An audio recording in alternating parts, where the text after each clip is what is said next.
आज मैं आपको एक ऐसे इंसान की सच्ची कहानी सुनाने जा रहा हूं जिसने अकेले 21 दिन अमेजन जंगलों में जिंदा रहने की जंग लड़ी और जीत भी गया। यह घटना है अक्टूबर 1981 की।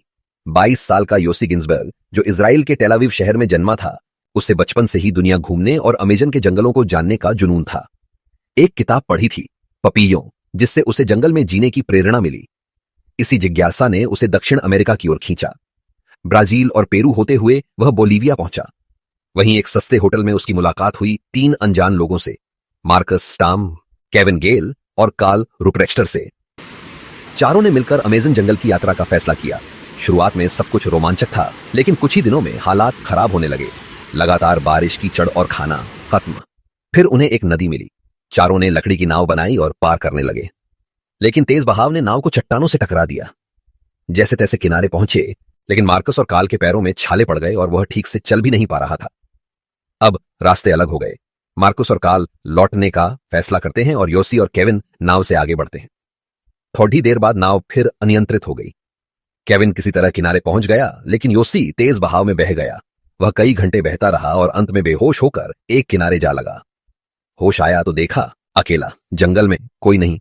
भूख लगी, दर्द था, डर भी था, लेकिन वह आगे बढ़ा। फिर अचानक उसे अपना बैग नदी के किनारे फंसा हुआ मिला। उसमें भूख कम करने की गोलियां थीं, लेकिन तभी उसके माथे में कुछ चुभा। एक जिंदा कीड़ा उसके अंदर घुस गया था। चाकू से निकालना पड़ा। शाम होगी और उसने आराम किया। फिर अगली सुबह आगे की ओर बढ़ा और देखे 2 अंडे उसमें अड़पक्के बच्चे को देखकर जी मिचला, लेकिन जिंदा रहना था, इसलिए उसमें से एक अंडा खाए। फिर से आगे की ओर बढ़ा। थोड़ी देर बाद घूमते हुए वो बार बार एक ही जगह लौट आता था।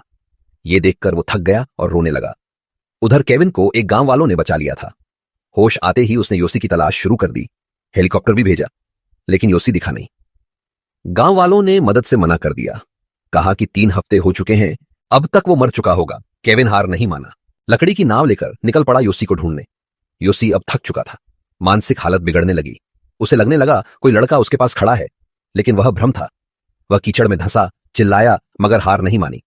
चींटियों ने काटा, फिर भी चलता रहा। फिर एक दिन थक हार कर वह नदी किनारे बैठा। उधर केविन नाव में था। उसने देखा दूर कोई खड़ा है। हां, वो योसी था। केविन ने नाव किनारे लगाई और योसी को उठा लिया।